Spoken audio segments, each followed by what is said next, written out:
it's no secret that the SUV is very popular in the UK market at the moment. In the case of small SUV, you've got cars such as the Nissan Juke and the Renault Captur proven to be very popular. But what if you don't fancy either of those? Could the Kia Soul be a worthy alternative?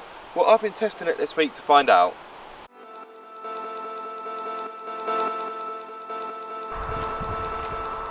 When the Kia Soul first hit the scene in 2009, its boxy styling did divide opinions somewhat. This is the second generation model though, which is based on the Trackstar concept, which was unveiled in 2012, and I think it looks pretty good. Now this particular model is for free trim, so that means you get the chrome door handles and you also get the 18-inch wheels, but sadly this Inferno red paint job with the quartz black roof is a £795 option. Step inside the Soul and you're greeted by a leather interior, as well as leather touches on the doors and also the leather panel across the speedo, which I rather like. The dashboard is also made of soft touch materials and it feels rather premium, and I have to say the inside of the Soul is quite a nice place to be. The Kia Soul has 4 trim levels. It starts off simply with a model called 1. That's priced from £14,310. That gives you the basics such as front electric windows, DAB radio, Bluetooth and air conditioning. But you can step up to the 2 trim, which is priced from £17,065. That adds a 7-inch touchscreen with navigation and smartphone integration, cruise control, automatic air conditioning and rear parking camera with rear parking sensors. As mentioned earlier, this is a free trim level which sits just below the Sport towards the top of the range and is priced at £20,910. It adds a larger touchscreen. It also has keyless entry, automatic lights and wipers, climate control, cruise control with speed limiter, leather seats, heated front seats, front and rear parking sensors with rear facing camera. One feature I do really like though is the JBL sound system. It's got 8 speakers and a subwoofer, but that isn't the coolest feature. Now you'll see these rings down here around the speakers and you're probably wondering what they're for. Now let me enlighten you quite literally. So it has 2 different settings. It's got a little dial down here.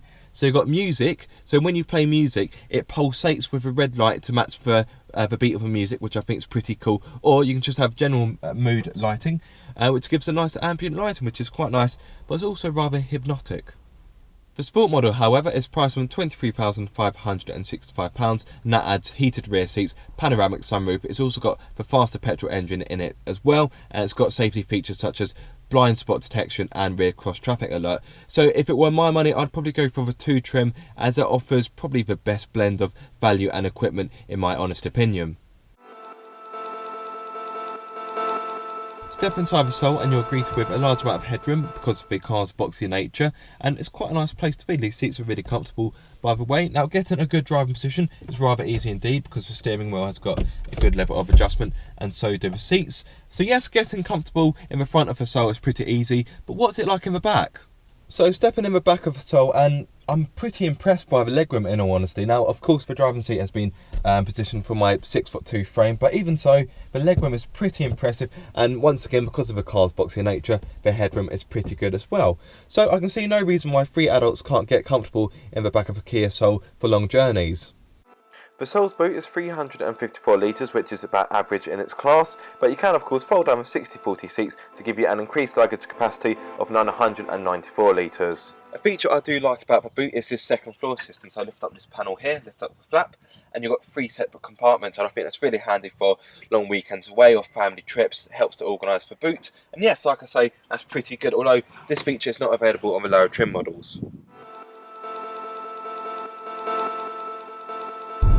The choice of engines in the Kia Soul are far from comprehensive. The base model has a 1.6 litre petrol unit which produces 130 brake horsepower, whereas I'm in the 1.6 litre diesel. This has 134 brake horsepower and 260 newton meters of torque. This means it will hit 60 miles per hour in 10.8 seconds and onto a top speed of 112 miles per hour. The Sport model, on the other hand, has the same 1.6 litre turbocharged petrol unit that you will find in the Proceed GT, a car that I tested a few weeks back.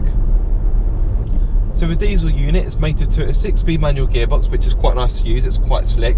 I do rather enjoy using it, but if you don't quite fancy a manual, you can get an automatic as well. But it's worth noting that none of the Soul models come with 4-wheel drive, which I don't think is going to be a major problem to most people, but that is something worth noting, especially if that's something you're looking for. This diesel unit makes progress pretty well, although I must say it's not the most refined. It's quite grumbly at low revs and gets it towards the top of the rev range, and it's quite boomy. Let me just drop it down into second.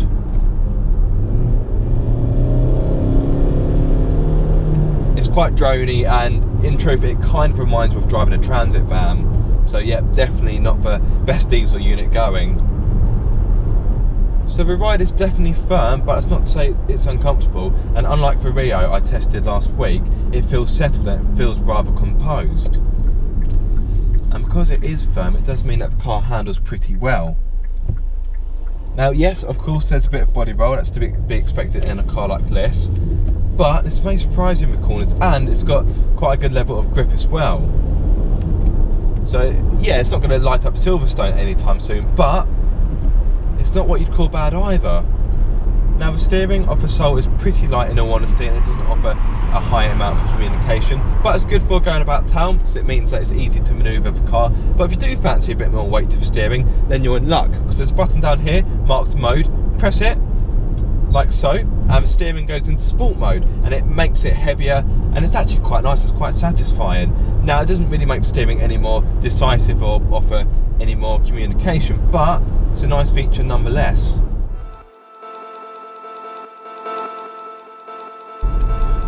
Now in regards to fuel economy, the Kia Soul isn't the most frugal. For 1.6 litre diesel, okay, it's not quite as thirsty as a bunch of amateur rugby lads down at the pub, but it doesn't sip away at its diesel frugally either. Now Kia states that you'll be getting 58.8 miles to the gallon on a combined run, and in my experience I was able to get 50.2 miles to the gallon, which isn't that bad at all, but I must say I had to work really hard for that, and my feet were as delicate as ballet dancers to achieve this. So yeah, like I say, it's not most frugal, especially compared to its competitors. In regards to CO2 emissions, you're looking at 127 grams per kilometre.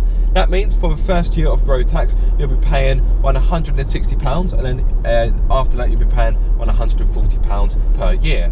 For 1.6 litre petrol, that isn't as good in regards to MPG figure. That has a combined figure of just 43.5 miles to the gallon, and CO2 comes in at 152 grams per kilometre.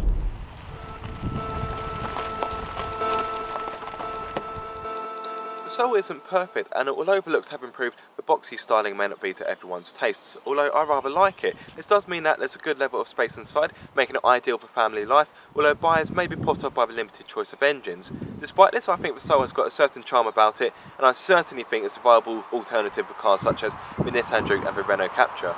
Thanks for watching guys. If you like the video, give it a thumbs up, and be sure to subscribe for more car obsession.